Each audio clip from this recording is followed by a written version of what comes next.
Rod, we're nearly there. This historic match. I'm sure can you contain your excitement? Well, I can, Jim, but it's a challenge because clearly, we're very excited. We're a little bit nervous, a bit of apprehension here. It's just a great privilege for everybody that works at the Rose Bowl to be staging our first ever Test match, and it can be a little overwhelming at times. It's been a long time coming, and you obviously built things sort of brick by brick, if you like, and we see the new stands behind you as well. It's all looking rather splendid, and it's all coming together at the right time. Yep, it's still work in progress, but it's looking pretty good now, and we know that international spectators enjoy it, which is also good. So all we'd have to do now is to be at the top of our game for five consecutive days, and make sure that the Rose Bowl experience is a great one for everybody who turns up. And those coming into the ground will see the new developments even before they get into the grandstand. But you say it's such a wonderful bowl here, and the atmosphere is quite something. It's quite special. It is quite special, yes. It's something that we trade on. It's we've got 15,000 seats in at the moment, and each one of them has an unobstructed view. So everybody who comes here will be able to see with no obstruction, and will be up close and personal to the action in the main. And let's hope that England pull it off and win the series 2-0. Sri Lanka, of course, will be playing this time, but in the future, a good test match for everybody concerned, and then looking ahead to future tests and Ashes tests. Obviously, an Ashes Test match is our ultimate ambition. Once we get there, we finish the ground, stage an Ashes Test match, then I think we'll all sit down and say, well, this has been a job well done. It might have taken a few years, but when you sit and look at this, and on Thursday when I'm gazing down on the first Test match in the south of England ever, south of London, I think we can all pat ourselves on the back and say, well done. Let's perform well now and then move on. Stands are very high here with the quality of the bill behind you, as we can see, and a little bit more to do down the far end, and with the hotel coming through, that'll be at another dimension for spectators when they do come to the Rose Bowl.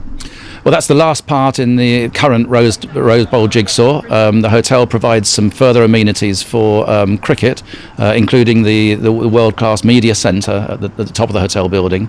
So we're quite keen to get that finished in time for the season 2013. And then, as I say, once we then stage maybe an Ashes Test match, and the job will be complete. And of course, in that time, hopefully a few Hampshire players playing in the national side as well. We've got some very good up and coming young cricketers at Hampshire at the moment, as you know, and it would be nice to think that 2 or 3 of those might be in the England frame. But we still take quite a lot of pride in Chris Tremlett, who was developed in Hampshire and is a Hampshire boy, and of course we have links with Kevin Peterson, who was here for some years, and of course Rangana Herath. And on the Lion squad just recently with Jimmy Adams and Danny Briggs playing as well. There's a great future there for the younger players and really for young people to aspire to be involved with Hampshire cricket. Absolutely correct. We've got Jimmy Adams and of course Michael Carberry to come back, who is very close to, played for England in Bangladesh. And as you say, Briggs, Vince, Dawson, a plethora of young players coming through the system who will be banging on the door before too long, I'm sure. So yeah, things in Hampshire are on the up, and let's hope our current 2020 run can be extended into county cricket when we all come back. And a quick word on the experienced players that, of course, give the younger charges that guiding light, if you like. Well, I can't praise Dominic Cook highly enough. I mean, he's been a wonderful influence in this club. He had a difficult start as captain for the season. I think all the players have held their hands up and said they've contributed to that. But they're all good enough to turn that around, and the 2020 has shown what these guys can do under Corky's leadership, and I can't praise him enough. Neil McKenzie similarly has been fantastic in our dressing room, brought a lot of maturity to the place, and of course players like Kabir Ali and Jones are world class. So there's a good mix here of experience and youth.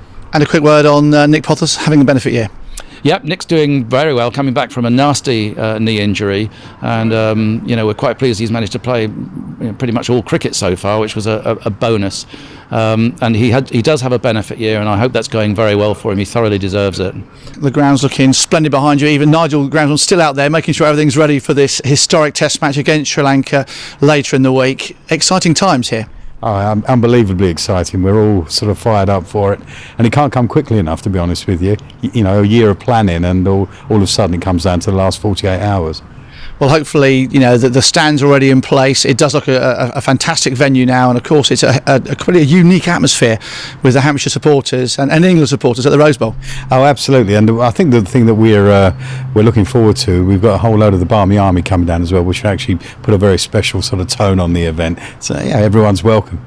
It's not that far from London or really to get to at all now. The links for transport are much better now. Should give everybody a really cracking day out. And so with these stands as well, it's going to be a wonderful occasion. Totally, and I think there's an issue that we have, is there are a few people that think that Southampton actually is on the other side of the world. It's an hour and a half at best from London, and I think, at worst rather, from London, and get on the train, get down here. It's easy. Okay, well, it's going to be a cracking day out, and we wish you all well for the future. Thank you. Thank you very much indeed.